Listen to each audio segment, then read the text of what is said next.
Assalamualaikum warahmatullahi wabarakatuh. Salam sejahtera untuk kita semua. Selamat malam, rekan-rekan media. Terima kasih telah hadir kembali pada malam hari ini. Kita akan menyampaikan perkembangan penanganan COVID-19 oleh tim gugus di Kabupaten Kutai Barat. Yang pertama, kita menginformasikan tentang jumlah kunjungan melalui posko COVID yang berada di Puskesmas Jambu pada tanggal 19 Mei 2020 sebanyak 589 orang dengan KTP Kubar sebanyak 220 orang dan KTP luar Kubar sebanyak 369 orang. Total kendaraan yang masuk sebanyak 273 unit, pelaku perjalanan sebanyak 206 unit, orang yang kembali sebanyak 16 orang.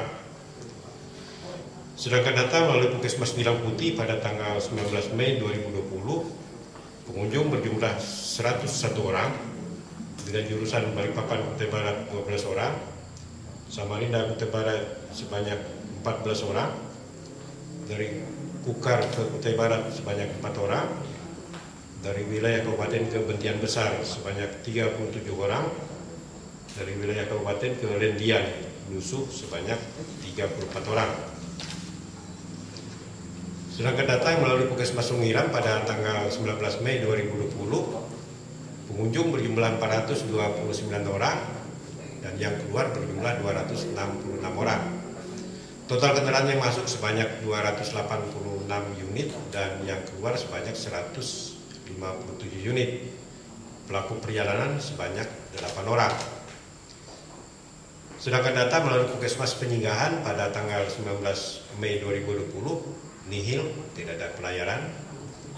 Sedangkan hasil screening pendatang di wilayah Kecamatan Penyinggahan sebanyak 10 orang. Data pasien pada tanggal 20 Mei adalah sebagai berikut. Jumlah ODP sebanyak 221 orang, yang selesai pemantauan sebanyak 197 orang, yang masih dalam proses pemantauan sebanyak 24 orang. Jumlah PDP tetap 9 orang, jumlah OTG sebanyak 198 orang, jumlah pelaku perjalanan sebanyak 8.091 orang. Jumlah yang terkonfirmasi positif sebanyak 19 orang, yang sembuh 5 orang. Nah, jadi 19 orang ini, hari ini ada penambahan kasus PCR positif adalah 1 orang, KBR 19, wanita berumur 33 tahun. Nah, ini yang menjadi tantangan bagi tim medis kita, karena ibu ini mempunyai bayi yang berusia 1 tahun dan 2 tahun. Nah, ibu ini PCR-nya positif, tapi bayinya negatif. Nah, jadi sekarang masalahnya, kalau ibu ini harus dievakuasi ke Pratama, maka akan meninggalkan si bayi. Nah, ini jadi masalah. Nah, oleh sebab itu kita berusaha untuk nego, artinya supaya bayi ini diswab pulang, dan bayi ini mau tidak mau harus bersama dengan ibunya supaya tidak terpisah. Dan nanti kalau sudah selesai nego dan bisa dipahami oleh pihak keluarganya, supaya bisa ibu ini bisa dirawat dengan efektif, ya harus mau tidak mau harus masuk di Rumah Sakit Pratama, karena hanya di Rumah Sakit Pratama lah punya fasilitas yang cukup baik untuk merawat pasien yang terpapar ini. Nah, ini menjadi pembelajaran bagi kita, artinya harus hati-hati. Sementara suami yang bersangkutan sudah duluan dirawat di Rumah Sakit Pratama. Nah, yang lambat ini keluar PCR istrinya, dan sekarang sudah keluar PCR istrinya, ternyata juga positif. Tapi yang jadi masalah, bayinya negatif. Bagaimana memisahkan barang dengan bayi seusia itu? Nah, ini yang menjadi tantangan bagi teman-teman tim medis ini, bagaimana menyikapi hal seperti ini. Kalau seperti yang lalu itu, yang di Merak ini masih bisa dipisahkan karena sudah dewasa, ini masih bayi. Jadi mau tidak mau, suka tidak suka, ya mudah-mudahan, bukan mudah-mudahan, diharapkan orang tua bisa memahami itu. Artinya ya oke lah, bayinya harus ikut ke sini dan harus diswab ulang begitu. Kita menjaga. Saya pikir tidak perlu khawatir lah. Kita sudah membuktikan bahwa kita mampu menyembuhkan 5 orang. Jadi saya pikir tidak usah ragu lah dengan kemampuan tim medis kita di sini.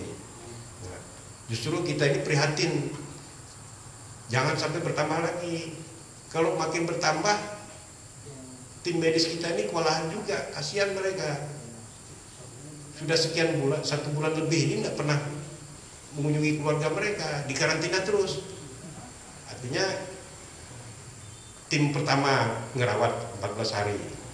Setelah itu mereka harus isolasi 14 hari. Tim kedua masuk lagi. Jadi di situ saja.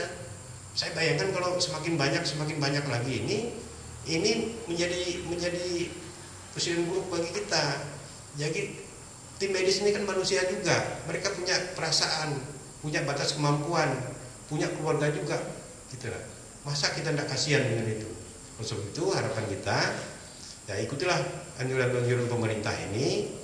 Jangan sampai kita merasa diri kita aman tapi tidak mikirkan orang lain.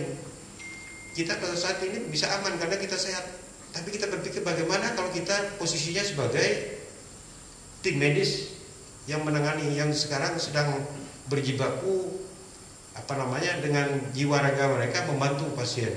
Jadi saya pikir apa yang memang setelah diputuskan oleh tim medis, kalau memang harus dirawat, harus segera dirawat, tidak tawar-menawar lagi. Tidak usah ragu, ternyata sudah bisa menyembuhkan. Nah, selain penjelasan tentang ibu dan bayi ini, hari ini juga ada penambahan PCR negatif yang tadinya pada saat rapid positif. Jadi ini teman-teman dari beberapa tempat. Jadi pada saat rapid itu positif, tapi setelah di PCR, di swab, ternyata hasilnya negatif. Yang terdiri dari hari ini penambahan PCR negatif 2 kali sebanyak 6 orang dari perusahaan TCM atas nama MF laki-laki 33 tahun, dari perusahaan RTI atas nama HR laki-laki 42 tahun, RH laki-laki 40 tahun, AN atas nama JTS laki-laki 22 tahun, AR laki-laki 37 tahun, dan DN laki-laki 36 tahun. Rata-rata mereka karyawan perusahaan. Jadi pada saat rapid kemarin diperiksa mereka positif, tapi setelah PCR 2 kali jadi negatif. Jadi kita bersyukur ini salah satu contoh, artinya ya daya imunnya kuat. Kalau tidak terkuat ya terpapar lagi. Sebab itu memang paling penting adalah menjaga imun kita masing-masing. Demikian yang dapat kami sampaikan pada hari ini. Terima kasih, jaga kesehatan. Sampai ketemu di pertemuan berikutnya. Terima kasih dan selamat malam.